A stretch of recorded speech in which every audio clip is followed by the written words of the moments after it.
Sa mga lolo't lola na edad 80, makatatanggap po kayo ng 10,000 pisong ayuda sa kada 5 taon hanggang mag 95 years old. O baka naman sabihin nyo walang nagagawang maayos ang ating gobyerno. Meron naman kahit papano.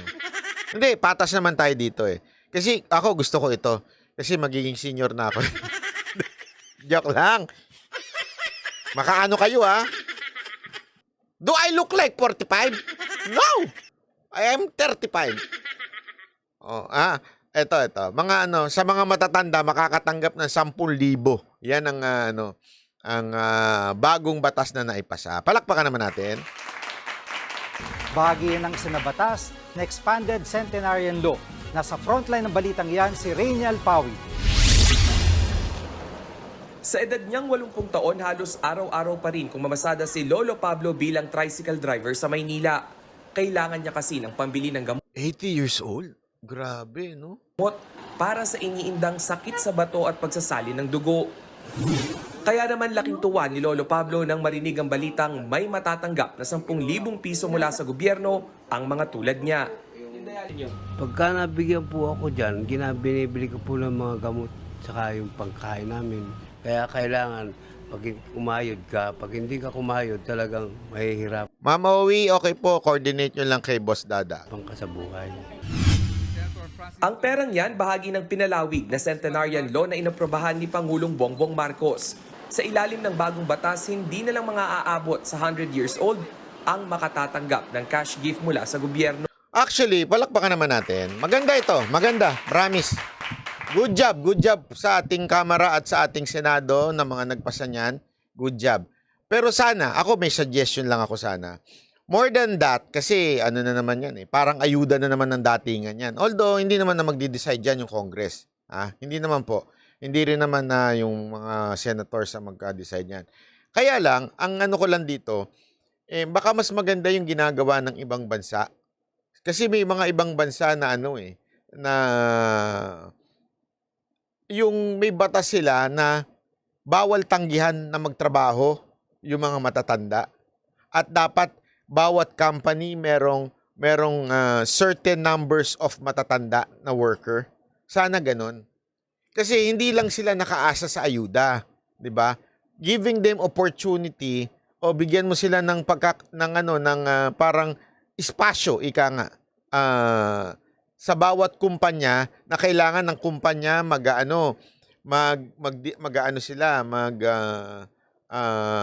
kailangan nilang magtrabaho. Pwede. Bawat kumpanya, requirement, ika nga. Kailangan, may 100 kayong empleyado, dapat may 10 kayong senior dyan. Sana may ganun. Sa Maynila, may ganyan. Hindi ako sure eh. Kung ang patakaran ba, alam ko may ganyan. Kailangan, bawal tanggihan. Something like that. Ang alam ko ibig sabihin, kaya lang kasi, ang problema mo sa bawal tanggihan, hahanap ng butas yung kumpanya. Para hindi sila ma-hire, 'di ba? Hindi sasabihin mo kasi ito requirement dito sa na to, ganito. Kung alam mo namang hindi kayang gawin ng matanda 'yon, patay na. Ibig sabihin, wala ring gamit yung batas na 'yon. Ang sanang meron talagang i-require. Kailangan pag kumpanya ka, required ka magkaroon ng empleyadong matanda. Ibig sabihin nun, wala kang choice. Kailangan kang, merong ganun. Sana lang may ganung klase. Although, pag-aaralan yun, kasi medyo mahirap din yun, ipatupad sa Pilipinas, lalo na, sa Japan, till 75 years old, pwede. Oo nga eh. Alam mo, dami dyan, nagtatrabaho. Wala kang makikita dyan eh. Kumukuya-koy lang sa bahay, tumatambay. Sa katunayan, yung mga matatanda pa nga sa mga bahay-bahay, nagtatanim pa, nag-ano pa. Hindi kasi alam mo, mas bibilis kang mamamatay pag nakahiga ka. Pansinin ninyo, pagka nakahiga ka, yung may sakit ka, mas lalo kang hindi gumagaling eh. Di ba? Pagka medyo, dapat medyo galaw-galaw ka. Yung saktong galaw lang pag may sakit ka, kailangan may ganun, di ba? Naalala ko nga yan, nung pandemya. Di ba, siyempre, yung pandemya, walang trabaho, sarap humiga. Nood ka lang na YouTube, tsaka Netflix no? Pero minsan kailangan mo rin gumalaw eh, di ba? Kasi kailangan mo rin, sabi pa nga sa akin ni mga ko, "Hoy, gumising ka naman! Ah, magpaaraw ka naman, wala ka ng vitamins." Sabi, inumin ko na lang, ba't pa kailangan magpaaraw? Hindi totoo naman eh, di ba? Ang mga matatanda, mas lalo mapapabilis ang ano niyan. Punta niyan sa libingan pagka hindi gumalaw-galaw yan, di ba? Kaya dapat gumagalaw yan. It's either... Ang problema sa Pilipinas, wala na tayong taniman. Di ba? Wala na tayong... Ibig sabihin, sa ibang mga lugar kasi maluwag eh. Di ba? Maluwag yung... I mean, sa mga ibang bansa, maluwag, pwedeng magtanim. Kasi naalala ko yan eh. Naalala ko yan yung lelong ko. Lelong at lelang ko, yung nanay nila, umabot na 100 plus. Okay? Plus, as in plus. Tapos sila, yung lelong at lelang ko, umabot din ng ganun. Almost. Actually, basta, almost. Ang ginagawa kasi nun, meron kami sa Perbi nun, yung parang parking namin, ginawang may bahagi doon na ginawang taniman. Ang mahilig kasi yung, siyempre, Ilocano yung lelong at lelang ko. Sa probinsya, mahilig daw magtanim yun. So, tanim lang ng tanim. Kaya sarap kaya ng pagkain namin doon. May bayabas kami doon, may mangga kami doon, may kamote kami doon. Lahat. May ano ba yun yung nalalaglag? Duhat, aratilis. Nasa loob lang na maliit lang yung namin pero lahat yun nandun.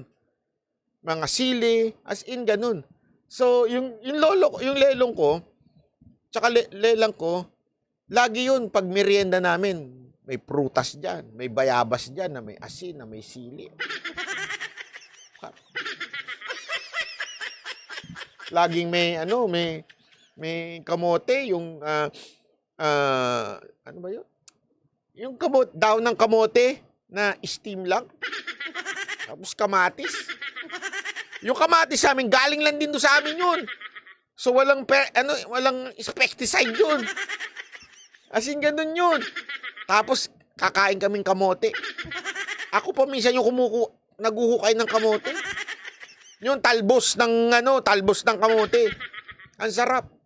Kaya yung lelong at lelong ko tumanda eh. Diba? Sa atin, dito yung nasa city natin, yung nasa city na wala na. Pagka 70, magpahinga ka na lang dyan, manood ka na lang ng Netflix. Ayun, maya-maya at patay na. Ba't tumatawa ka? Hindi, totoo naman eh, di ba? Yung mga matatanda ngayon na anong ginagawa natin? Dahil ayaw natin silang gumalaw-galaw, ayaw natin sila maka-istorbo, papanoorin na, manood na lang ngayon. Mag-iPad ka na lang dyan. Bibigyan pa ng iPad, gano'n na nga yung mata nila eh. iPad. Sino nakaka-relate? Matanda na kasi kayo. Hindi, kahit ako gano'n na rin eh. Yung reading glass.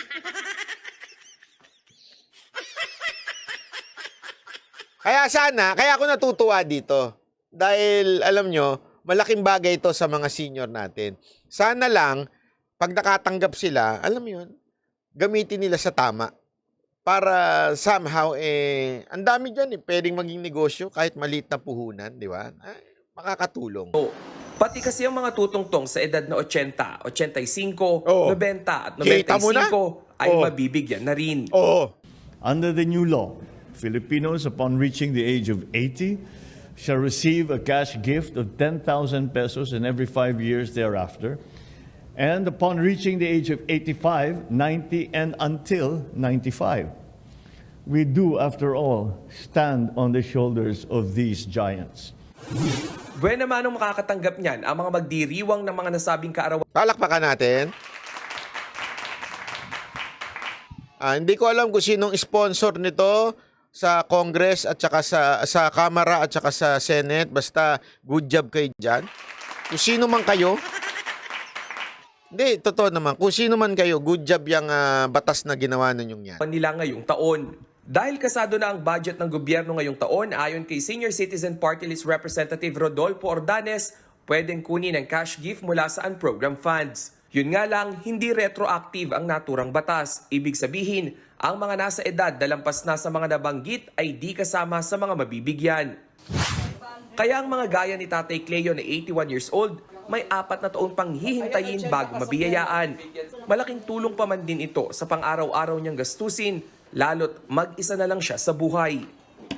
Binabayad ko po sa inuutang ko pong pagkain po. Isang beses nga lang po ako kumakain, tanghalian lang po. Almusal po wala, hapunan wala. Sa datos ng National Commission of Senior Citizens, mayroong higit 12 milyong Pilipino na senior citizen. Bukod sa pera, hamon umano sa mga Pilipino ang mamuhay ng malusog at mapahaba ang kanilang buhay. It's not really the amount, ang liit ng amount, 10,000 eh. Pero it's really about trying to encourage everyone for longevity. Yan. So it's celebrating. Yan. Very nice yan. Hindi, tama naman eh. May para ma-encourage, di ba, na ano pa tayo, abuti natin yung 80 para makatanggap tayo 10,000. Di totoo naman, di ba? At least, boss, kuha lahat yan ni Enrile. Ay, hindi pa. Ngayon lang niya batas yan eh. Actually, may nakuha na siya dun sa yung pang 100 years old na ano. Grabe si Enrile, no? Lupit. Natatawa nga ako kasi, di ba? Tama yung sinasabi ng iba eh. Matanda na si Duterte. Hindi na dapat siya mag-retire na dapat siya.